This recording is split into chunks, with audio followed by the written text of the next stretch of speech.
Now, to take a look at that meeting and break down the other events of the day, we have with us Professor Song Se-ryun from Kyung Hee University. Professor Song, thank you for taking the time to join us today. You're welcome. Now, there's a lot to unpack today, but let's start with the trilateral summit. It's the first of its kind in 2.5 years, and that's quite a long hiatus, considering how close geographically and politically the three countries are. How do you think it went today? I think it went very well. Although it's billed as a 7th trilateral summit, so it has a regularity to it, but I think that this is significant because of the North Korea dialogue and the peace process.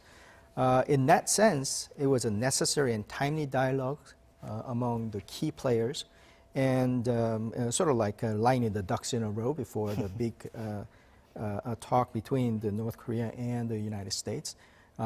Necessary messages were aired, support for the Panmunjom and complete denuclearization support, and also economy. So I think it was a necessary step diplomatically, and also bolstered the South Korea's kind of driving this process. So in that sense, overall, it was a positive move.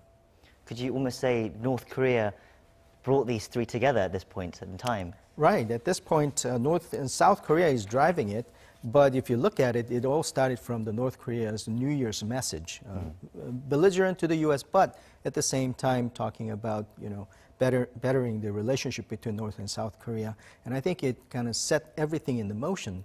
So the real player behind the scenes so far has been North Korea. Interesting. So Japan and China both showed support for the Inter-Korean Summit and the Panmunjom Declaration. They also talked about denuclearization and peace and prosperity in the East Asian region.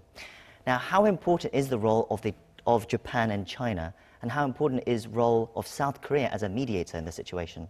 Right. If you look at the whole process, there are several aspects to it. I think you can break down into three. One is the North and South relationship, which has been taken care of by the looks of it. Second part is some sort of peace treaty to end the war. But the third part, I guess the denuclearization would fall into the second phase. But in exchange for that, North Korea would expect some sort of collaboration or the windfall for the economic aspect of it. I think in the third part, China and Japan, and in fact actually the world community, is a very important factor in making that happen. So South Korea is driving the process. And I think to the credit of President Moon's leadership, he has communicated enough to all the key players, and today's dialogue between the summits, among the summits of key players, is an important kind of plug-in at this point. But the three countries in the past, when dealing with North Korea, they sometimes had a conflict of interest with each other. How do you view this relationship developing with that in mind? Well, that's one of the benefits, because we have a much larger issue of the peace treaty and the peace process in the Korean Peninsula. All those disputes and tit-for-tats have been kind of subsumed under that big agenda. So I hope that the relationship that gets better and better would probably look for some ways of resolving some of the issues that we have been struggling with. Okay, so we also got confirmation this morning that North Korean leader Kim Jong-un met with Xi Jinping in Dalian, confirming rumors earlier. Now, it's his second trip to China, and this time he even flew by plane. What should you take away from this meeting this time? Well, it's a drama in the development. If we assume that, I don't think it's unreasonable, that the big event is the talk or the negotiation between the North Korea and U.S., kind of representing two sides. It's event of the decade, if not the event of the century. I think that all those interested parties are on the table at this point, if not physically, but in terms of relationships. So North Korea is looking for a North Korea-China alliance sitting from the other side, from the U.S., which represents kind of the big interest or negotiation partner. So in that sense, there was a flurry of communications and negotiations and also move inside North Korea, between the North Korea and China, and also within the United States, and Pompeo flying to Pyongyang, and all those things represent a preparation, very rigorous preparation from both sides, from North Korea side and also U.S. side.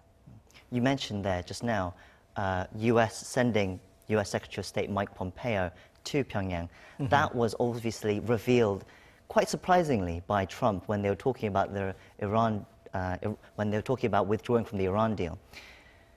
This is again the second time Pompeo has gone to Pyongyang to speak to North Korean officials. We're not quite sure yet whether he'll meet with Kim Jong-un this time, but there's also talk about him coming back with the U.S. detained citizens.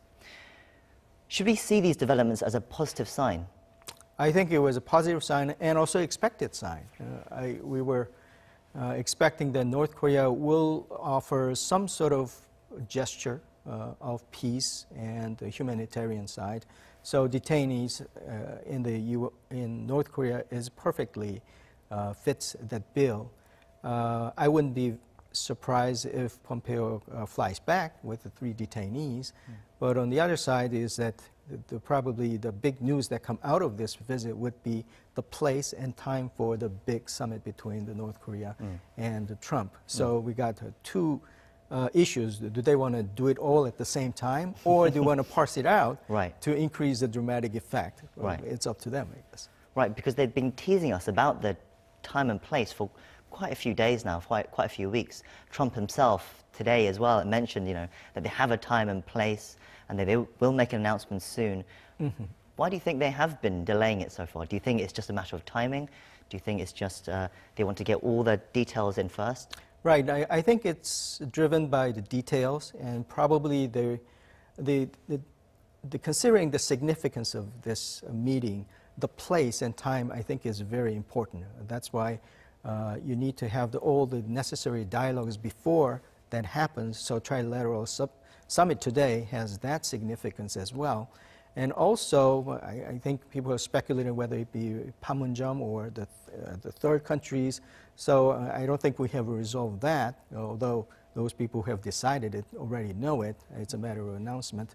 But either way, I think that will represent kind of a rigorous negotiation process that both parties have been conducting. And of course, as you said, we can't forget the other big news of the day today, Trump pulling out of the Iran deal. Now, obviously, this has major implications in the Middle East, but let's stick to North Korea for us today. Mm-hmm. What impact do you think this move will have in negotiations with Pyongyang? Although the act of pulling out of this deal, it's not new. It's something that Trump has been talking about all throughout the campaign. So I don't think it's directly related to North Korea. But however, there is a significance and implication to it. I mean, it's somewhat of a negative implication, meaning that if the U.S. can pull out of something that they have initiated and signed, then how can you trust if any deal is reached between the North Korea and the U.S.? But at the same time, if you look at it, another side of the message is that the U.S. will be very tough on the content of the deal, and it will be very detail-oriented as to what kind of impact the deal has.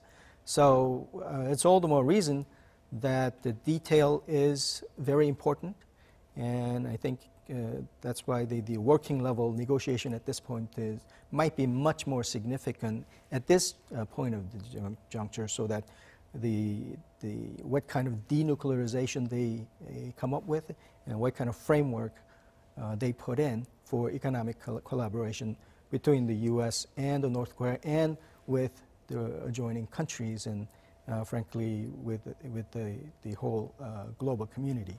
So in that sense, the Iran deal pulled out today might be a little bit unrelated to the North Korea deal directly, but at the same time, it represents what U.S. is pushing for and what kind of seriousness that they putting into this whole process. Well, it's certainly been an interesting day, full of announcement, but we're waiting, of course, for the big announcement of the time and location of the U.S.-North Korea summit. Thank you for coming in again, Professor, and we look forward to having you again. Thank you.